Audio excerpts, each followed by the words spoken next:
and it's my honor to be here tonight in front of you. And I want to introduce to you someone that I've known my entire life, from birth. I don't know how many of you can say that about many people. This is a man that has such great integrity, has such a great heart, has done such incredible things throughout his life that it is my honor to introduce you to him today. My brother Brian Daniels is just one of the most compassionate men. Let me just tell you a quick little story. When I was 15, I was thrown out of a vehicle and broke my neck. Sitting in a halo brace, feeling very sorry for myself, who walks in my front door is my brother Brian. Comes over with this incredible compassionate smile and gives me a kiss on the top of my head. And it completely lifted my spirits. This is a man that has incredible compassion. At age 11, he actually started working in our family business. We had what we called it arena sports, and so we had motorcycles and snowmobiles and three-wheelers when they were legal, and four-wheelers.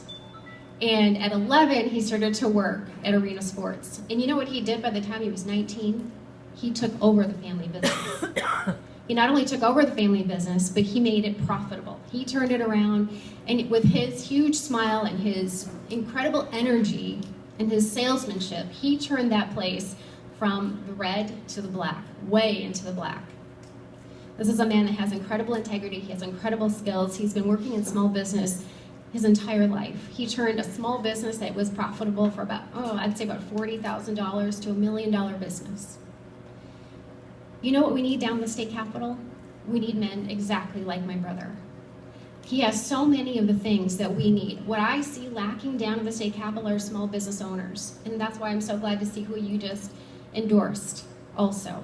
We need small business owners. I'm a small business owner myself, and I feel like I'm speaking to the air because no one understands what it's like when you have to cut a paycheck to someone else. Nobody understands when you are the breadwinner for not only your own family, but 3 or 4 or 5 or 10 other families. He understands that. This is a man that will work hard. He has gone through incredible diversity and trials and tribulations.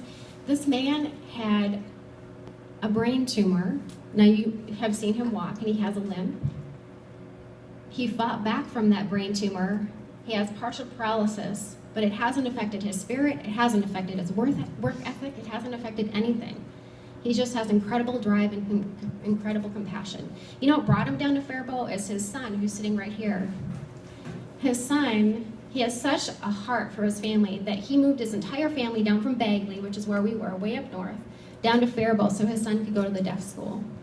And now he's just a shining member of the deaf community. It's incredible. It's my honor to introduce to you a man that I highly respect and I look up to and have to since birth, Brian Daniels. Very, very touching, Marion. Thank you so much. If folks who don't know me, my name is Brian Daniels.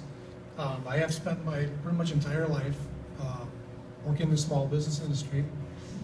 At age 11, she's correct. I started working for the family business summers, weekends, afternoons. It was my job to take a crate of 2 motorcycles. They would fit 2 motorcycles in a crate about 2 feet wide, about 5 feet long, and this tall. And it would take all the parts down and collapse it and ship it from Japan. And it was my job to set it up, gas and oil it up, and then take it for a test drive. That was the fun part. That's what kept me going. So anyway, I have a lot of experience in the small business. We took the arena sports from losing money every year to being profitable. I went to another company called Northland Sports Center. They were losing money. They were about ready to go under. We brought the Suzuki line there, and we were very successful. They ran the business until they retired. And then I went to Bemidji Rental, which was just starting. And it was the year before I started, it was $40,000 a year gross. And after about the 5th or 6th year, we built a brand new building. The gross was about $1 million a year. By the time I left, I was there about 9 years. By the time I left, they had 3 locations. And I don't know what the gross was because there was other stores involved. But I really enjoyed it. It really drives me to see a company that's not doing very well. And everything that I've done without a college education is just common sense. To me, it was common sense. I know I'm limited on time, so I still like to kind of keep on the track here. My older brother, who ran our family business before me, ran it for 3 years. He's a brilliant man, brilliant. Electronics, he works for Marvin Windows now, but he was a horrible businessman. He didn't have the common sense to run the business. So the things that I changed, to me, were very simple to do. And basically at age 19, I started my college career running the business. So I'm very compassionate for the small business. I'd like to see him succeed. For Dan, his business, you know, with the things that we can maybe do at the Capitol will make it easier to run a small business. And my sister was giving me statistics last convention that small business makes up about 85% of Minnesota's economy. So I truly believe that the small business is the driving force to help the state grow.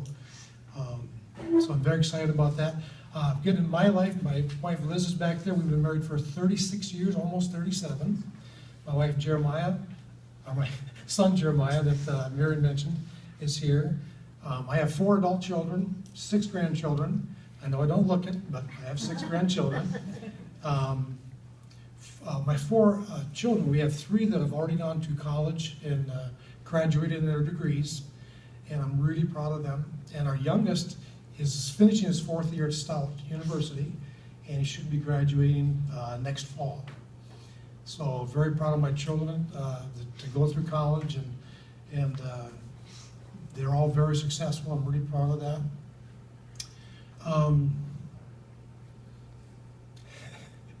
You took half my speech, Mary. We've been really involved, like up north when we were, before my brain tumor incident, we really enjoyed being involved in the community. When my son was younger, I coached the Mighty Mites and the Mites with his brother Richard.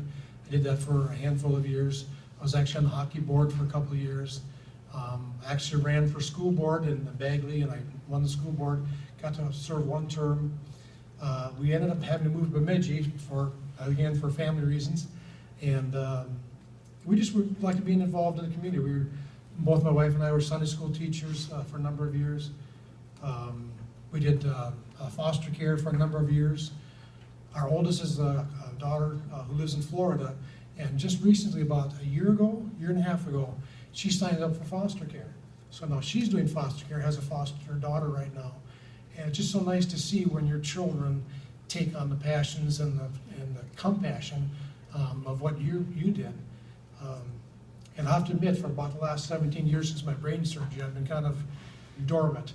I've been in survival mode. I've been making sure the family's been taken care of. But I really believe that God gave me a second chance, and I don't want to blow it.